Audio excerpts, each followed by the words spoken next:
You searched how to buy shares of Fuchs SE, a German specialty lubricants maker listed on Xetra with ticker FPE.DE. This clip explains the basics of the company and the market listing and is for educational purposes only, not financial advice. To buy the stock, you need a broker account. I use eToro as an example to demonstrate the process. After registering, you will need to verify your account, typically by submitting an identity document, and add funds before you can place a trade. Use the platform search bar and enter the ticker FPE.DE to find the correct listing. Check the search results carefully to select the Fuchs SE share listed on Xetra. On the asset page, you will see basic company information and a price chart.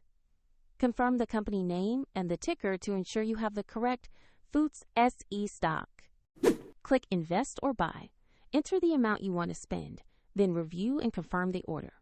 If the market is closed, the order may be queued or executed when trading resumes.